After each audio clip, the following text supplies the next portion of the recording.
Good day, I'm Lisa Rowe and this is your JIS News for Wednesday, May 1, 2024. The tourism sector is projected to record $4.38 billion in earnings for the financial year 2023-2024, the highest in the country's history.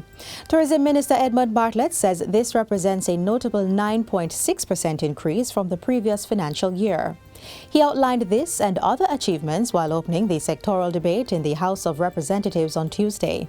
The tourism minister says stopover arrivals for the same period are estimated at 2.96 million and cruise arrivals are expected to reach 1.34 million. The impact of that has been that several of our communities that were reeling from COVID as a result of this performance are now bustling centers of commerce and activity again and are providing more jobs and more jobs. Minister Bartlett says the sector is experiencing an unprecedented surge in the first quarter of 2024. We have already cleared 1.34 million visitors, earning $1.27 billion for Jamaica. And that represents, of course, 788,000 stopovers, or 7.4% increase. Cruise has come back, 554,560 cruisers, representing a 16.1% increase over the corresponding 3 months last year. Meanwhile, $500 million has been earmarked to build social housing units for tourism workers under the Project Hope program.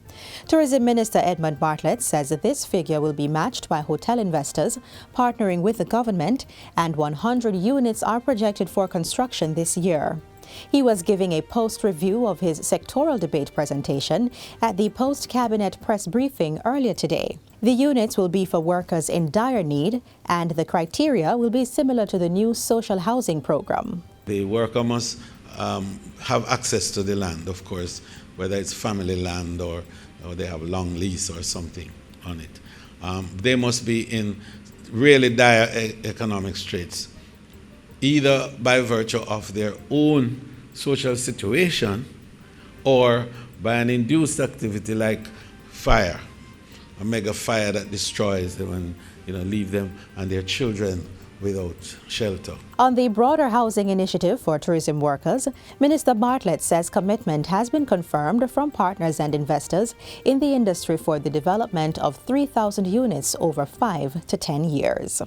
The new one in Hanover is 500 units they will have for the workers right there in Green Island. And next door to them, an expansion is going to happen for 600 units again for workers in Hanover. The government has endorsed a 3-year program on the promotion and protection of human rights in Jamaica. This will be done through education advocacy and legal support services. The program was launched by Jamaicans for Justice, JFJ, on Monday, with a funding of $52 million Jamaican dollars from the European Union, EU. Activities include a Speakers Bureau training series targeting 20 youth. This is to strengthen their capacity to represent themselves and advocate on human rights issues. In addition, approximately 40 community interventions and mobile legal clinics will be held across high-risk communities. This will target 10,000 citizens and unattached youth who have experienced rights violations. JFJ will also lead social justice and life skills sessions among 2,500 high-risk primary and secondary school students. Another component is the training of at least 20 informal community leaders as justice advocates, covering social justice and restorative justice practices for improved conciliation and mediation. The program will also facilitate continued advocacy and public education on the constitutional reform process and ensure that recommendations for increased access to justice and improved human rights standards and safeguards are voiced. Minister of Legal and Constitutional Affairs, Marlene Malahoo Fort, has commended the initiative. One of the biggest concerns that we have spoken about repeatedly within the CRC process is the need for greater public education. And we have seen just how much more difficult the work has been because of the knowledge gap in the society. Key stakeholders, JFJ and the EU, both agree that the undertaking will undoubtedly contribute to making Jamaica a more rights-based and inclusive society. We have to educate our youngsters about their responsibilities and their rights, because once you understand the rights that you have a greater appreciation for the rights of others. The protection and the promotion of human rights is really at the core of the European Union. We do offer a lending hand in a country like Jamaica. We have a specific call for human rights. At the same function, it was announced that the Constitutional Reform Committee, CRC, has signed off on a list of recommendations that will be submitted to Cabinet soon.